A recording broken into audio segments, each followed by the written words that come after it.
ಕಾವೇರಿ ನದಿ ರಕ್ಷಣಾ ಸಮಿತಿಯ ಅಧ್ಯಕ್ಷರಾಗಿ ನಮ್ಮೆಲ್ಲರೂ ಉದ್ದೇಶಿಸಿ ಮತ್ತೆ ಆಹ್ವಾನ ನೀಡಲು ಬಂದಿರುವಂತಹ ಸಮಿತಿಯ ಅಧ್ಯಕ್ಷರಾದಂಥ ಉಲ್ಕೆರೆ ರಾಮಣ್ಣನವರಿದ್ದಾರೆ, ಕಾರ್ಯಾಧ್ಯಕ್ಷರಾದಂಥ ಸಿ.ಡಿ. ಗಂಗಾಧರ್ ಅವರಿದ್ದಾರೆ, ಮತ್ತೊಬ್ಬರು ಕಾರ್ಯಾಧ್ಯಕ್ಷರಾದಂಥ ಸಿದ್ದರಾಮೇಗೌಡರಿದ್ದಾರೆ, ನಮ್ಮ ಮಾಜಿ ನಗರಸಭಾ ಸದಸ್ಯರಾದಂಥ ಪದ್ಮಾವತಿ ಅವರಿದ್ದಾರೆ, ನಮ್ಮ ಕಾರ್ಯಕರ್ತರಾದಂಥ ಮುಖಂಡರುಗಳಾದಂಥ ಸಾತ್ನೂರು ವೇಣೂರು ಅವರಿದ್ದಾರೆ, ನಮ್ಮ ಯುವ ಮುಖಂಡರಾದಂಥ ಜಿಲ್ಲೆಯ ಮುಖಂಡರುಗಳಾದಂಥ ಚಿದೂರು ಅವರಿದ್ದಾರೆ ಮತ್ತು ನಮ್ಮ ಹಿರಿಯ ಮುಖಂಡರುಗಳಾದಂಥ ಹೊರಗಡೆ ಜಗದೀಶ್ ಅವರಿದ್ದಾರೆ.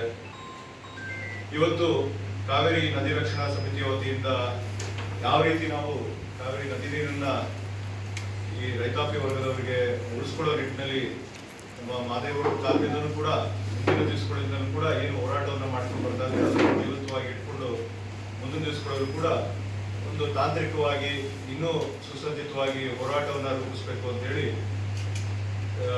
ಪೂಜ್ಯ ಗುರುಗಳಾದಂಥ ಜಗದ್ಗುರುಗಳಾದಂಥ ನಿರ್ಮಲಾನಂದ ಸ್ವಾಮೀಜಿಯವರ ಆಶೀರ್ವಾದ ಮತ್ತು ಅವರ ಮಾರ್ಗದರ್ಶನದಲ್ಲಿ ಈ ಒಂದು ಹೋರಾಟವನ್ನು ಕಾರ್ಯಗತಕ್ಕೆ ತರಬೇಕು ಅಂತೇಳಿ ಉಲ್ಕೆರೆ ರಾಮಣ್ಣನವರು ಸತತವಾಗಿ ನನಗೆ ಗೊತ್ತಿರೋ ಹಾಗೆ 1 ವರ್ಷದಿಂದಲೂ ನದಿ ರಕ್ಷಣಾ ಸಮಿತಿಯ ವತಿಯಿಂದ ನಾವು ಈ ಕೆಲಸವನ್ನು ಕೈಗೆತ್ತಿಕೊಳ್ಬೇಕು ಅಂತೇಳಿ ಸಾಕಷ್ಟು ಸಂಘಟನೆಯನ್ನ ನಮ್ಮ 10 ಹಲವಾರು ಜಿಲ್ಲೆಗಳಲ್ಲಿ ಪದಾಧಿಕಾರಿಗಳನ್ನ ಮತ್ತೆ ಎಲ್ಲ ಮುಖಂಡರುಗಳನ್ನ ವಿವಿಧ ಕೇವಲ ರಾಜಕೀಯ ಪಕ್ಷಗಳಲ್ಲ ಮತ್ತೆ ತಾಂತ್ರಿಕ ತಜ್ಞರನ್ನು ಕೂಡ ಕ್ಷೇತ್ರದ ತಜ್ಞರನ್ನು ಕೂಡ ಸೇರಿಕೊಂಡಂತೆ ಈ ಒಂದು ಕಾವೇರಿ ನದಿ ರಕ್ಷಣಾ ಸಮಿತಿಯನ್ನ ಇವತ್ತು ಮಾಡಿರುವಂಥದ್ದು.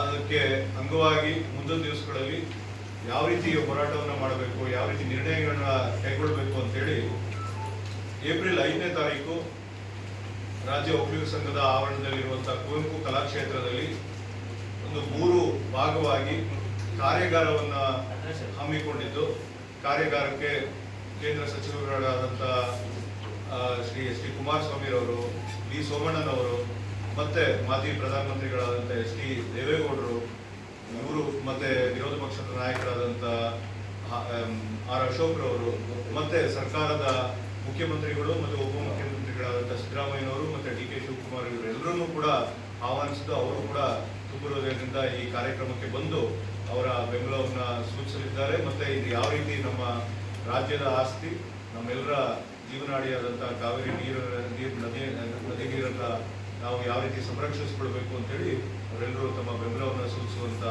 ಕೆಲಸವನ್ನು ಏಪ್ರಿಲ್ 5ನೇ ತಾರೀಕು ಮಾಡಲಿದ್ದಾರೆ. ಆ ಕಾರ್ಯಕ್ರಮದ ಒಂದು ಡೀಟೇಲ್ಸನ್ನು ಇವತ್ತು ಮತ್ತೆ ಯಾವ ರೀತಿ ಮುಂದೆ ಈ ಹೋರಾಟವನ್ನು ಮುನ್ನಡೆಸ್ಕೊಂಡು ಹೋಗ್ತಾರೆ ಅಂತೇಳಿ ಉಲ್ಕೆರೆ ರಾಮನವರು ನಮ್ಮನ್ನೆಲ್ಲರೂ ಉದ್ದೇಶಿಸಿ ಮಾತನಾಡಿ. ಪ್ರಥಮವಾಗಿ ಎಲ್ಲ ಮಾಧ್ಯಮದ ಮಿತ್ರರಿಗೆ ಹಾಗೂ ದೂರದರ್ಶನದ ವರದಿಗಾರರಿಗೆ ಸ್ವಾಗತವನ್ನು ಕೊಡ್ತಾ, ಈ ದಿನ ಕಾವೇರಿ ನದಿ ರಕ್ಷಣಾ ಸಮಿತಿಯ ಒಂದು ಕಾರ್ಯಕ್ರಮವನ್ನು ಆಯೋಜಿಸಿ ಆ ಕಾರ್ಯಕ್ರಮದ ಪೂರ್ವಭಾವಿಯಾಗಿ ಒಂದು ವಿಚಾರ ಸಂಕಿರಣ ಮತ್ತು 1 ದಿನ ಕಾರ್ಯಾಗಾರವನ್ನು ಆಯೋಜಿಸಬೇಕು ಅಂತ ಹೇಳಿ ಹಿರಿಯರಾದಂಥ ಪರಮ ಪೂಜ್ಯ ಶ್ರೀ ನಿರ್ಮಲಾನಂದ ಮಹಾಸ್ವಾಮೀಜಿಯವರು ಹಾಗೂ ಸರ್ವೋಚ್ಚ ನ್ಯಾಯಾಲಯದ ನಿವೃತ್ತ ನ್ಯಾಯಾಧೀಶರಾದಂಥ ಗೋಪಾಲಗೌಡರ ಮಾರ್ಗದರ್ಶನದಲ್ಲಿ ಈ ಒಂದು ಕಾವೇರಿ ನದಿ ರಕ್ಷಣಾ ಸಮಿತಿಯನ್ನು ರಚಿಸಿ ಇವತ್ತು ಅದಕ್ಕೆ ಒಂದು ರೂಪುರೇಷೆಯನ್ನು ಬಂದು ವಿಚಾರ ಸಂಕಿರಣ ಮಾಡಲಿಕ್ಕೆ ಎಲ್ಲ ಕಾರ್ಯ ಸಿದ್ಧತೆಯನ್ನು ನಾವು ಮಾಡಬೇಕು. ಇವತ್ತು ಈ ಮಂಡ್ಯದಲ್ಲಿ ಪತ್ರಿಕಾಗೋಷ್ಠಿಯನ್ನು ಉದ್ದೇಶಿಸಿ ಎಲ್ಲರನ್ನ, ಅದರಲ್ಲೂ ವಿಶೇಷವಾಗಿ ಕಾವೇರಿ ಕೊಳ್ಳದ ಬಹು ಮುಖ್ಯವಾದಂಥ ಪಾತ್ರ ಮಂಡ್ಯ ಜಿಲ್ಲೆನೇ ಕಾವೇರಿ. ಇದು 100 ವರ್ಷದ ಇತಿಹಾಸವುಳ್ಳಂಥ ಸಮಸ್ಯೆ ಆಗಿದೆ. ಬ್ರಿಟಿಷ್ ಕಾಲದಲ್ಲಿ 1924ರಲ್ಲಿ ಏನು ಮೈಸೂರಿನ ಕೃಷ್ಣರಾಜ ಒಡೆಯರ್ ಅವರು ಕನ್ನಂಬಾಡಿಯನ್ನು ಕಟ್ಟಿದ್ರು, ಆ ಸಂದರ್ಭದಲ್ಲಿ ಬ್ರಿಟಿಷ್ ಸರ್ಕಾರಕ್ಕೂ ರಾಜ್ಯ ಸರ್ಕಾರಕ್ಕೂ ಒಡೆಯರ್ ಅವರಿಗೂ ಒಂದು ಒಪ್ಪಂದ ಆಗಿ ಅಂದಿನಿಂದ ಇವತ್ತಿನವರೆಗೂ ಈ ಸಮಸ್ಯೆ ಜ್ವಲಂತವಾಗಿದೆ. ತಮಿಳುನಾಡಿಗೆ ನೀರನ್ನು ಹರಿಸುವ ವಿಚಾರದಲ್ಲಿ ಪ್ರತಿ ಬಾರಿನೂ ಟ್ರಿಬ್ಯುನಲ್ ಇರ್ಬೋದು, ಸುಪ್ರೀಂ ಕೋರ್ಟ್ ಇರ್ಬೋದು ಮತ್ತು ರಾಷ್ಟ್ರದ ಒಂದು ತುಕಾಣಿ ಹಿಡಿದಿರ್ತಕ್ಕಂಥ ಪ್ರಧಾನಮಂತ್ರಿಗಳಿರ್ಬೋದು ನಮಗೆ ಪ್ರತಿ ಬಾರಿ ಅನ್ಯಾಯ ಆಗ್ತಾ ಇರ್ತಕ್ಕಂಥದ್ದನ್ನು ಗುರುತಿಸ್ತಾ ಇರ್ತಕ್ಕಂಥದ್ದು. ಮತ್ತು ಪ್ರತಿ ಬಾರಿ ಮಳೆ ಇಲ್ಲ ಅನ್ನುವಂಥ ಸಂದರ್ಭಗಳಲ್ಲಿ ಅವೈಜ್ಞಾನಿಕ ತೀರ್ಪುಗಳು ಬಂದಂಥ ಸಂದರ್ಭದಲ್ಲಿ ಸಮಸ್ಯೆಗಳನ್ನು ನಾವು ನೀವೆಲ್ಲ ಉಂಟಾಗುತ್ತೆ. ಈ ನಿಟ್ಟಿನಲ್ಲಿ ಏನಾದರೂ ಒಂದು ಇದಕ್ಕೆ ಒಂದು ಕಾರ್ಯ ಸಾಗುವಂಥ ಒಂದು ಸುಲಲಿತವಾಗಿ ಒಂದು ಏನಾದರೂ ಒಂದು ತೀರ್ಮಾನವನ್ನು ಮಾರ್ಪಡಿಸಬೇಕು ಅಂತ ಹೇಳಿ ಜಸ್ಟಿಸ್ ಗೋಪಾಲ್ ಗೌಡರು ಮತ್ತು ಸ್ವಾಮೀಜಿಯವರ ಮಾರ್ಗದರ್ಶನದಲ್ಲಿ ಇವತ್ತು ಈ ಪತ್ರಿಕಾಗೋಷ್ಠಿಗೆ ನಮ್ಮ ಕಾರ್ಯಾಧ್ಯಕ್ಷರು ಆಗಮಿಸಿದ್ದಾರೆ. ಅವರೊಟ್ಟಿಗೆ ಅಶೋಕ್ರವರು ಕಾರ್ಯಾಧ್ಯಕ್ಷರು, ಅಶೋಕ್ ಜಯರಾಮ್ರವರು ನಮ್ಮ ಒಟ್ಟಿಗೆ ಇದ್ದಾರೆ, ಗೋಪಾಲ್ ಅವರು, ಪ್ರಶಾಂತ್ ಅವರು, ಹಾಗೂ ನಮ್ಮ ದೇವರಾಜ್ ಅವರು, ಕೃಷ್ಣಸ್ವಾಮಿ ಅವರು, ನಮ್ಮ ಚೆನ್ನಪ್ಪ ಅವರು, ಯೋಗಾನಂದ್ ಅವರು, ಪ್ರಮುಖವಾಗಿ ಈ ಪತ್ರಿಕಾಗೋಷ್ಠಿಗೆ ನಾವೆಲ್ಲ ತಿಮ್ಮೇಗೌಡರು ಉಳಿಕೆರೆ ನಮ್ಮ ಸಹೋದರರು.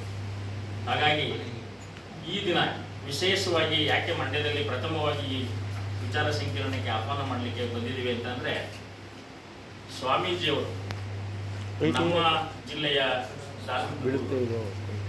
ಧಾರ್ಮಿಕ ಗುರುಗಳು ಎಲ್ಲ ಸ್ವಾಮೀಜಿಗಳನ್ನ ಇದು ಪಕ್ಷಾತೀತವಾಗಿ, ಜಾತ್ಯತೀತವಾಗಿ, ಧರ್ಮಾತೀತವಾಗಿ ಒಂದು ಸಂಘಟನೆಯನ್ನು ಮಾಡಿರ್ತಕ್ಕಂಥ ಇದು ಎಲ್ಲ ಪಕ್ಷದವರನ್ನು ಒಳಗೊಂಡಂತೆ.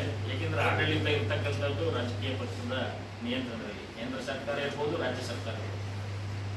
ಜಸ್ಟಿಸ್ ಗೋಪಾಲ್ ಗೌಡರು ಆ ವಿಚಾರವನ್ನು ಮುಂದಿಟ್ಟಿದ್ದಾರೆ.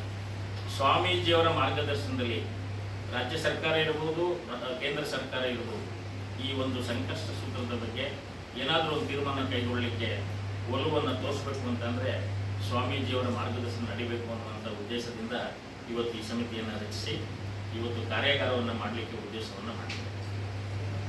ಇವತ್ತು ಕಾವೇರಿ ನದಿ ರಕ್ಷಣಾ ಸಮಿತಿಯಿಂದ ನ್ಯಾಯಯುತವಾದ ನೀರಿನ ಹಕ್ಕಿಗಾಗಿ ಒಂದು ದಿನದ ಕಾರ್ಯಾಗಾರ ಮತ್ತು ವಿಚಾರ ಸಂಕಿರಣವನ್ನು ಆಯೋಜಿಸಿ ಕುವೆಂಪು ಕಲಾಕ್ಷೇತ್ರ ಕೆಂಪೇಗೌಡ ಆಸ್ಪತ್ರೆ KR ರಸ್ತೆ ಬೆಂಗಳೂರಿನಲ್ಲಿ ಆಯೋಜಿಸ್ತಾ ಇದೆ.